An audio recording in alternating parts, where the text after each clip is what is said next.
Hi, Mystery Writers. Welcome to the Mystery Writers Studio. I'm Sarah Altair, and today I want to talk about the one important thing your characters need in a mystery. What is it?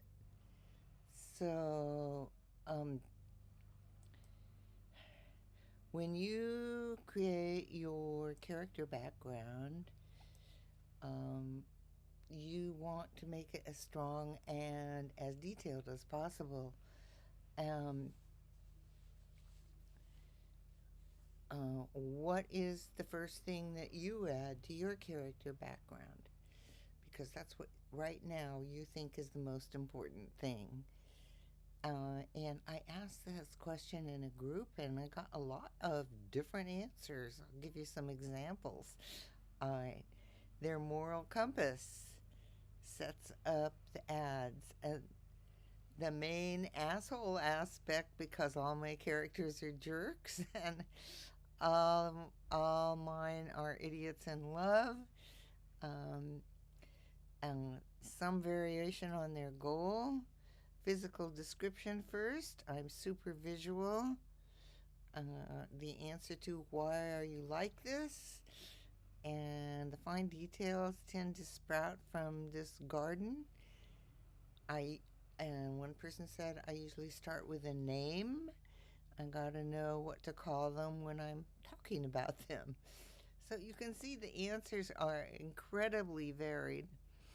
But however you start, there's one main character quality each character needs in a mystery.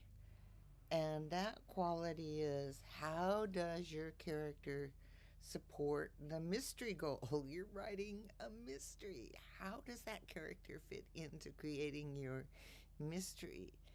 Every mystery has the same goal. Your protagonist sleuth is searching for the truth, and that truth is to discover the villain. It's that simple. So every character that you have in your story needs to point toward or somehow relate to that mystery goal. And this is especially important for new writers because it's just fun to create characters. It is. It's a fun activity. You want your story to come alive with rich personalities to keep your reader engaged.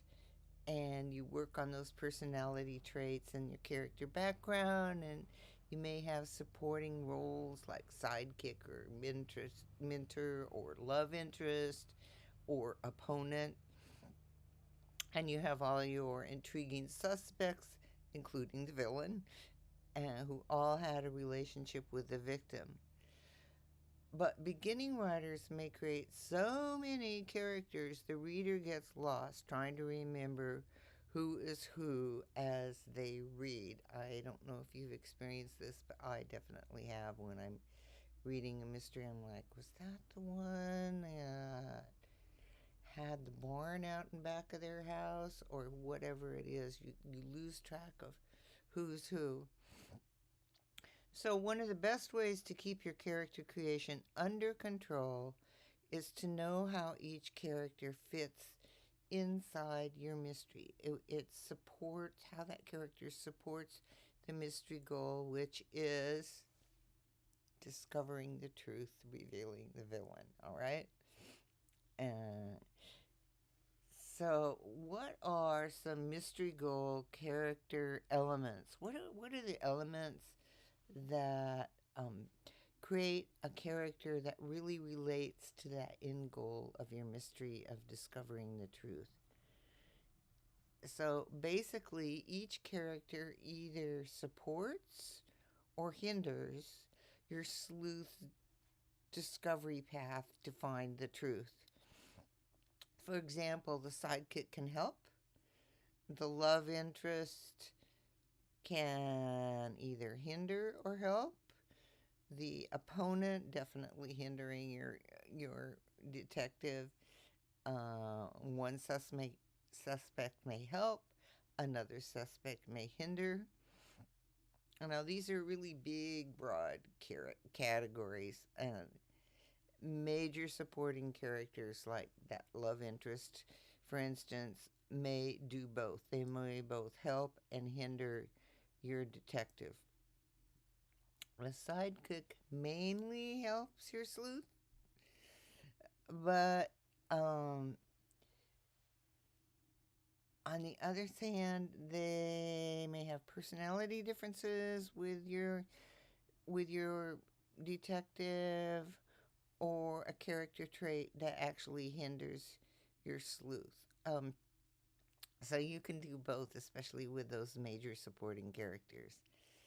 So you may want to add some detail about how that character helps or hinders. It can be actually one of your categories that you put in for each character: help, hinder, or help slash hinder, because they do both. But you want to know how that character helps, excuse me, helps your mystery story aim your detective toward their final goal. So when you keep that help hinder character trait in mind, you know how your character fits into each scene that you're writing. Are they hindering? Are they helping? Are they getting in the way right now, but they're going to help later? All those things. So just keep that in mind. Is this a help or hinder character? You want the overall mystery goal in mind, because suspects have secrets and lies, and they hide their secrets, and these are great opportunities for misdirection. You, as the writer, have the opportunity to hinder in a scene while the character's story goal is to help. So we have a lot of control over our characters, but knowing their ultimate role in the mystery. I've talked about this before. It's their context in the story, but I think that's kind of an abstract word, so I thought I'd boil it down to help or hinder, and that's going to help you think about your characters, because our goal as mystery writers is to keep the reader guessing. That's our goal, right? Who did it? Who did it? Who did it? And so playing with each character's mystery goal is part of the joy of mystery writing. So I wanted to share that today. I hope that helps. I know I've talked about character context before, and it being the most important aspect of your character. But as I thought about it and I talked to some other writers, I realized that context was kind of abstract, and so people were having trouble with it. So I think if you just boil it down to whether they're helping or hindering, that's going to help you manage your character's role in the mystery. Okay, thank you so much for being here. And as always, if you have any questions, please put them in the comments, and I will see you next week.